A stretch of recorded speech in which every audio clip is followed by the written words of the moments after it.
Hallo my vriend, die sielkunde praat van daai moment waar iets jou so aangryp dat alles wat was nooit weer dieselfde sal wees nie, en jy met jou brein 'n besluit neem en daarna is alles. 'n duidelike moment in jou lewe van voor en na, daai oomblik as jy besluit, wat 'n skaars oomblik is, dis baie min mense dat mense radikaal op daai oomblik kom. Hulle noem dit 'n moment, 'n agogiese moment. Nou, die groot Bybelse agogiese moment, die moment waar iemand absoluut verander het, en wat ons so uit iets kan uitleer, is die groot Nehemia. Nehemia is 'n held. Mens kan regtig iets leer by Nehemia. Nou, wie was Nehemia? Nehemia het gebly in Persië. Persië is, waar sal ek sê, in die ooste. Iran, vandag se Iran, daai stukke. Hy was daarso onder die koning daai dit wat was Artasasta, ja. Die koning van Persië was as Artasasta. Nou, wat gebruiklik is jy so 'n koning het. Dit het ook gewees by Shaka Zulu byvoorbeeld. Shaka Zulu het 'n persoonlike medikus gehad, of 'n, kom ons noem dit 'n skinker. Dis sy persoonlike assistent. So baie hoë posisie. Hy's die heel tyd by die leier. En as die leier iets eet, moet die skinker dit eers proe of daar gif in is. En die skinker is sy raadgewer, en die skinker is 'n baie hoë pos. Hy's die heel dag by die koning en hulle praat oor dinge. 'n wyse mens, 'n betroubare mens. Nou die Jood, kyk, die Jode is omtrent 100 jaar voor die geval, is die Jode ontvoer. Hulle is ontvoer in getalle oos deur die Babiloniërs. Die Babiloniërs het nou 'n tydjie geregeer, en toe kom daar 'n nuwe ryk, die Perse. En die Perse neem die ryk oor, en hulle sit met die Jode. Hulle het die Jode daar gebring nie, in die ooste nie, en hulle sit hulle met die Jode. Maar die koning Artasasta, hy het die Jood vir 'n skinker, betroubare, slimme mens, wys, iemand van die volk van God, 'n persoonlike assistent.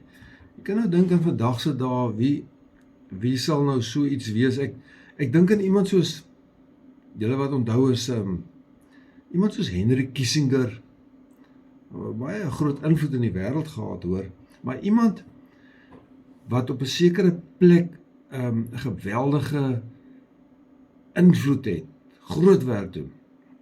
Nou, hierdie geval waarvan ons lees in Nehemia was so 444 jaar voor Christus. Dis nou 'n feit. So 444 jaar voor Christus is die Israeliete nou daar in die ooste, en die Babiloniërs is verslaan, die Perse is die grootste mag in die hele wêreld, en die hoofman van die Perse is koning Artasasta, en daar sit die Jood Nehemia. En op 'n dag kom daar so 'n klompie manne van Juda. Hulle kom sien vir Nehemia. En Nehemia vra vir hulle, hoe gaan dit in Jerusalem? Hoe gaan dit in ons stad, waar ons vandaan kom? Ek kom van daai stad of Jerusalem. Hoe gaan dit, my hometown, hoe gaan dit daar?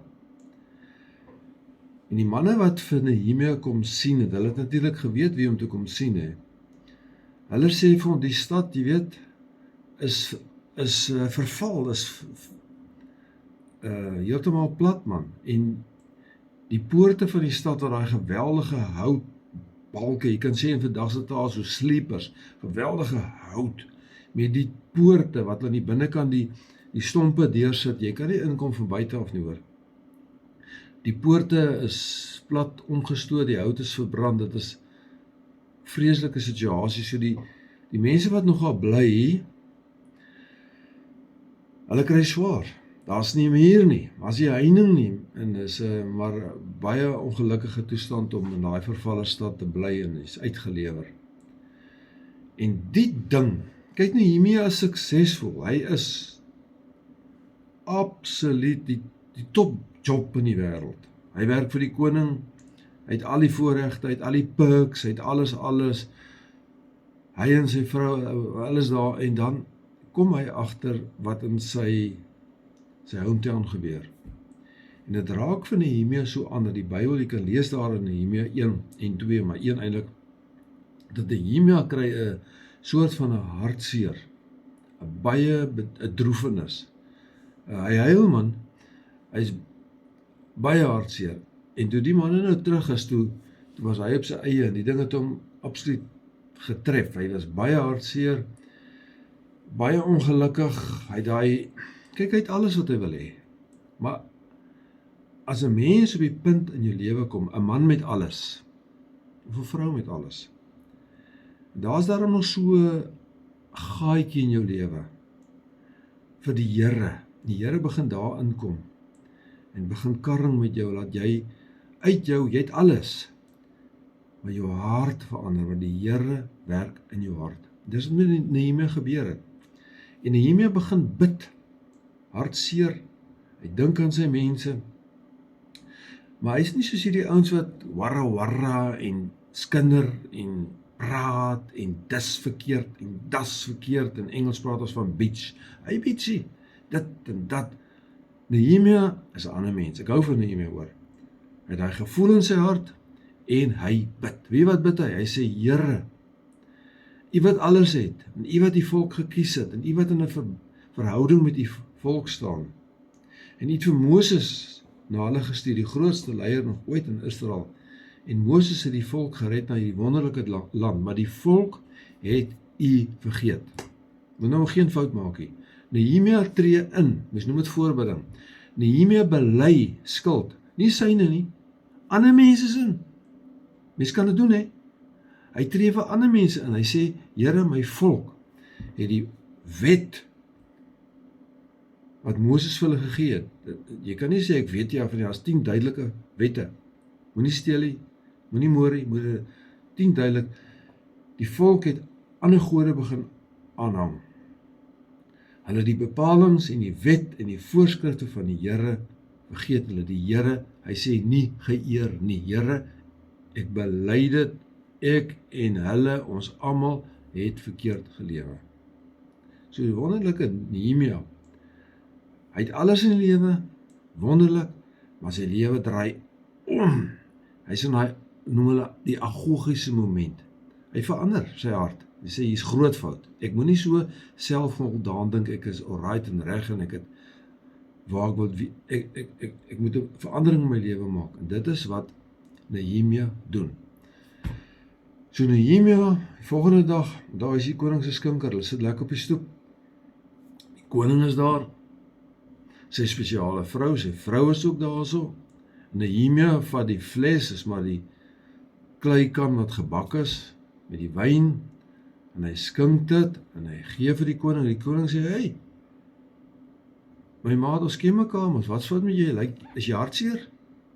Nee koning, is jy moeg, is jy siek?